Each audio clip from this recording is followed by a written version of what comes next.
Good evening, नमस्कार दोस्तों। वाईके online education channel पे आप सभी का पुनः स्वागत है। मैं हूं कुलदीप कंडारी यानी के सर। हमारे चैनल के माध्यम से विषय हिंदी, विषय चित्रकला और इसके अतिरिक्त सामान्य ज्ञान या करंट जीके से संबंधित महत्वपूर्ण जानकारियां, समाचार आप तक पहुंचाए जाते हैं जो आजकल चर्चा का विषय बने हैं। अगर आपको हमारे चैनल के माध्यम से दी गई जानकारियां, सुझाव पसंद आए, प्लीज़ चैनल को लाइक शेयर सब्सक्राइब तो बिल्कुल बनता है, क्योंकि हमें मोटिवेशन आपके लाइक शेयर सब्सक्राइब से ही मिलता है। और अगर आपको चैनल के माध्यम से ये सारी जानकारियां जो हमारे द्वारा दी जा रही है तो प्लीज़ चैनल पे आप लाइक शेयर सब्सक्राइब जरूर करें और कमेंट बॉक्स में अपने सुझाव जरूर लिखें विषय से संबंधित। आइए आज का टॉपिक हम प्रारंभ करते हैं। आज का विषय है चित्रकला, और चित्रकला में जो महत्वपूर्ण टॉपिक है जो पिछली कक्षा में भी हमने पढ़ाया था, यह है भारतीय चित्रकला के आदि स्रोत। भारतीय चित्रकला के आदि स्रोत में हम कुछ महत्वपूर्ण ग्रंथों पे आज चर्चा करेंगे जिनका चित्रकला में एक महत्वपूर्ण स्थान है। इनमें महत्वपूर्ण है नाट्यशास्त्र, मेघदूत तथा रघुवंश, अष्टाध्यायी, विनय पिटक, उमंग जातक, थेरा थेरी गाथा। इन सब ग्रंथों में कहीं ना कहीं चित्रकला से संबंधित कुछ महत्वपूर्ण बातें की गई हैं या महत्वपूर्ण जानकारियां हमें मिलती है। सबसे पहले हम जानते हैं नाट्यशास्त्र की। प्रथम शताब्दी ईस्वी पूर्व आचार्य भरत मुनि जी के द्वारा नाट्यशास्त्र ग्रंथ की रचना की गई थी। नाट्यशास्त्र ग्रंथ में आचार्य भरत मुनि जी ने सर्वप्रथम कला और शिल्प यानी कि शिल्प तथा कला दोनों शब्दों का अलग अलग प्रयोग किया गया था। ये प्रश्न कई बार एग्जाम में आया भी है। वर्ण मिश्रण से संबंधित तकनीकों का अगर या विधियों का अगर सबसे पहले हम बात करें, नाट्यशास्त्र में ही हमको जिक्र मिलता है। इसके अतिरिक्त रंगों के मन पर पड़ने वाले प्रभाव, और यहाँ पर कहा गया लाल, पीला तथा श्याम, यानी कि श्याम मतलब काला रंग, ये मूल वर्णों के अंतर्गत इन्होंने नाट्यशास्त्र में माने थे, लाल, पीला और श्याम को। सफेद रंग के मिश्रण से अनेकों जो रंगों का निर्माण हम आज तक करते आते हैं, इनका जिक्र भी नाट्यशास्त्र में हमको मिला है। इसके अतिरिक्त नाट्यशास्त्र में रंगों के जो मैंने कहा मन पे पड़ने वाले प्रभाव, ये बहुत महत्वपूर्ण बिंदु है कि रंगों से मन पे क्या प्रभाव पड़ता है, उसकी चर्चा किस ग्रंथ में की गई थी, तो आपका आंसर होगा नाट्यशास्त्र में।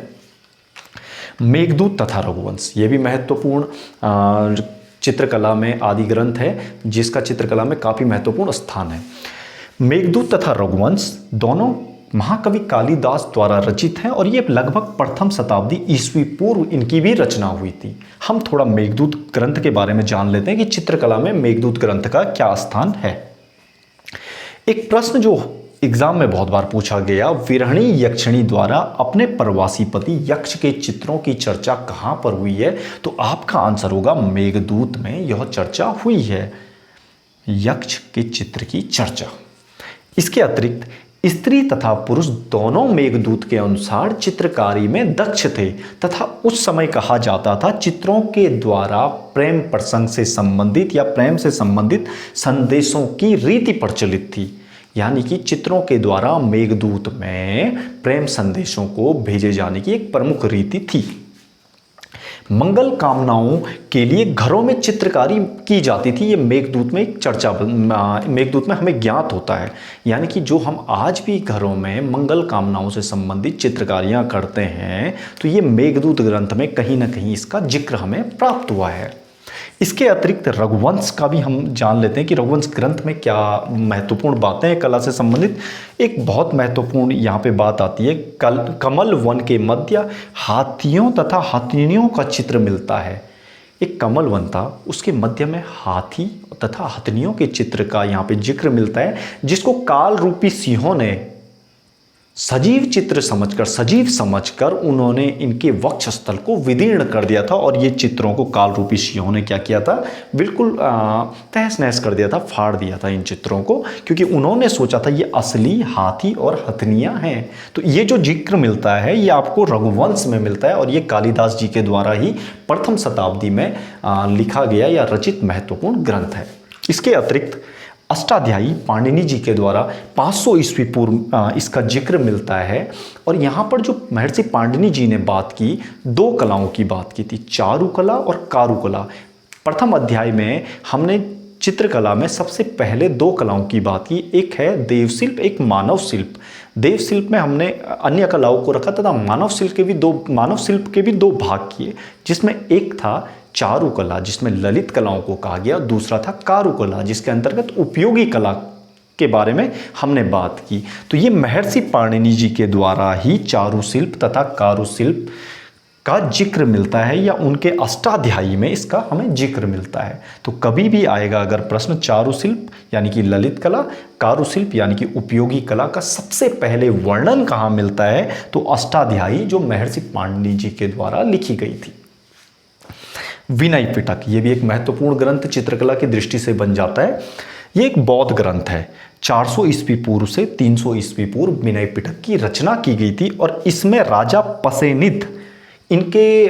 पसेनित से संबंधित प्रश्न हर बार एग्जाम में मैंने लगभग देखे ही हैं।